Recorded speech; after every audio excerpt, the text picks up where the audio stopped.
Dad and I had another fight. So I'm afraid if we stay under the same roof together, we'll do irreparable harm to the relationship we have as it is. You might remember why you moved him in the first place. You wanted to get closer to Dad. I still do. There isn't anything I'd like more, but he makes it impossible. I can't read my book, I can't have my coffee, I can't have any peace in my own home. So what you're saying is you want to be closer to Dad, but you don't actually want him around. So that's Fraser and Niles, obviously. And there's a real good point to that in one sense we all value our privacy. Even when you're married, there are times when you want private time, that we're individuals first, and a couple, or in this case it's the son and father, second.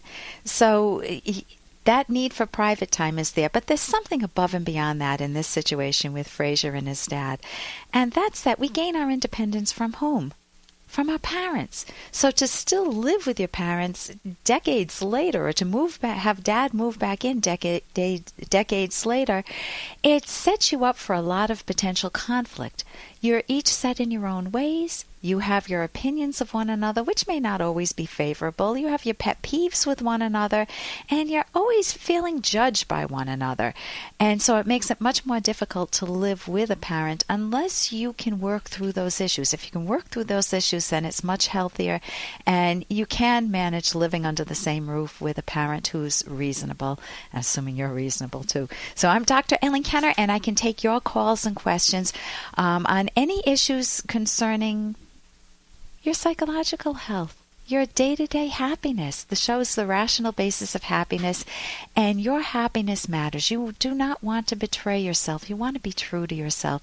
So what's going on in your life that's really bothering you, whether it's friends or a colleague or a spouse, or maybe not having a spouse, maybe you don't know how to go out and date. Those are all types of issues we can talk about, problems with your kids. Right before the break, I was talking about my husband's surgery, going through an operation. That can be anxiety-provoking. And if you want the specific reference to my husband's doctor, who's out in California, my husband had total hip replacement and was up and running in 2 days. When I say running, he was up and walking in 2 days, and he was dancing within a little over a week. So this is an amazing doctor with an amazing new procedure, and he's teaching doctors around the country this new procedure. But if that's in the works for you, or if you know a family member who might need it, it's hipandpelvis.com, www.hipandpelvis.com, all one word, hipandpelvis.com. And you can always go to my website and give me a call if you want any more information on that. I'm not his advocate. I just love the doctor. So in that sense, I'm definitely his advocate, because I love to reward good people. And this doctor really took a risk and has done something that benefits anyone who's going through that sort of surgery. And right now I want to go to our after-hours lines, and this call is a little difficult to hear, so let me just tell you that it's a divorce situation, and the wife has threatened the husband. The husband put a restraining order on the wife, and so now the wife tells their 10-year-old daughter, Daddy won't let us back into the house. It makes the husband, who was threatened by the wife, look like the bad guy, not the wife. So that's the situation, and here is the call. My brother is going through a divorce. Him and his wife are going through joint custody. He has had to place a restraining order on my sister-in-law. She has threatened him, but she has relayed this to their 10-year-old daughter, which I thought was pretty much, well, that sounds like her. But she has relayed this to her daughter, that the reason why she can't get back in the house is because of my brother, and that he placed this restraining order on her. Now, I would have never went through a child to do this.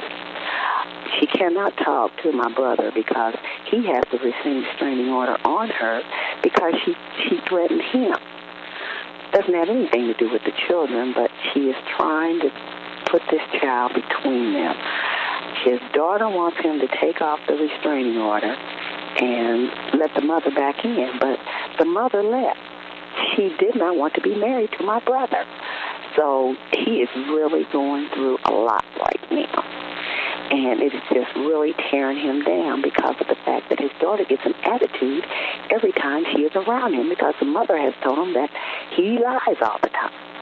So I'm trying to give him a solution, which I can't because he's hurting, but at least comfort his daughter some kind of way. Okay, to me, the biggest thing that stands out there is what you mentioned, that she's poisoned the daughter towards your brother, the father. But the other thing is that the wife is saying, your daddy lies all the time. Daddy is a big fat liar. Don't believe anything Daddy says. And if the daughter wants to be connected to the mother, if the daughter has heard Daddy lie in the past, then the daughter is just going to go with the mom. But what if it's not the case? What if it's the case that your brother is a really decent person, that he doesn't lie at all, and that the wife is the liar, and the wife is the one that wants to leave him anyway, and she's willing to use violence. She's threatened him enough that the authorities have granted him a restraining order. Then he's caught in a terrible situation because the wife has already poisoned the daughter. So what I would say is that when he gets together with his 10-year-old daughter, let's call her Mandy, and Mandy's there and just saying, Daddy, why can't you let Mommy back in the house? Why can't you let Mommy back in the house?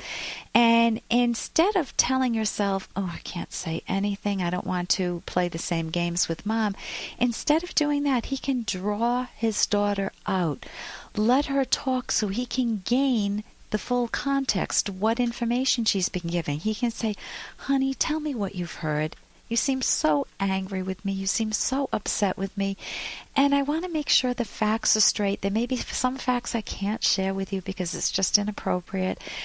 But I want to hear what you've heard that makes you so angry and makes me look so unreasonable in your eyes.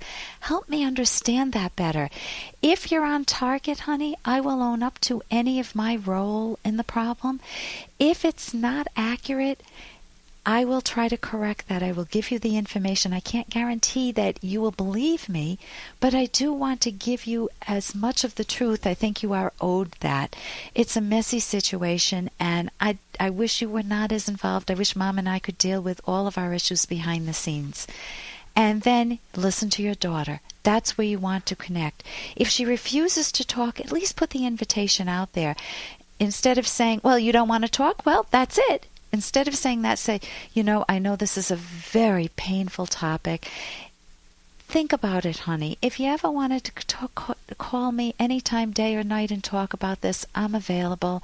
I will make myself available. There may be sometimes when I absolutely can't if I'm at work, but I will definitely make the time for you. I want to be there. If you feel like we'd do better in counseling, that's an option for us too.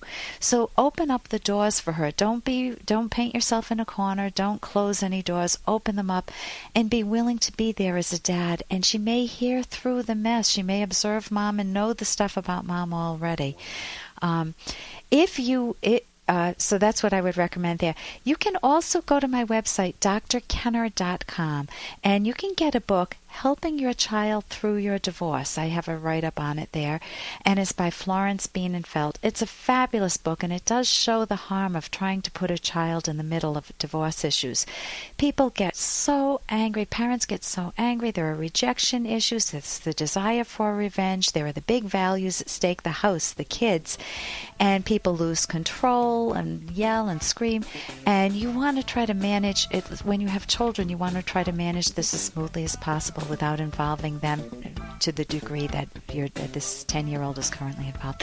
I'm Dr. Ellen Kenner. My number's toll-free, 1-877-DRKENNER. I'm a clinical psychologist, and you can call me with any questions that are on your mind. Toll-free, 1-877-Dr. Here's an excerpt from The Selfish Path to Romance, the Serious Romance Guidebook by clinical psychologist Dr. Ellen Kenner and Dr. Edwin Locke. We've made many suggestions about finding the right partner. This doesn't mean you should make a checklist of important attributes and then rate everyone you date by it and choose the one with the highest score. This is far too mechanical. It's best to spend time getting to know the person and to keep track of both your own rational judgment of and your emotional responses to that person. Identify what you like and do not like about the person and why. Introspect to identify identify the causes of your reactions. It sometimes helps to put your private thoughts into words, and keeping a personal journal is helpful in translating feelings into clear thoughts and tracking your love trajectory over time. You can download Chapter 1 for free by going to drkenner.com, and you can buy the book at amazon.com.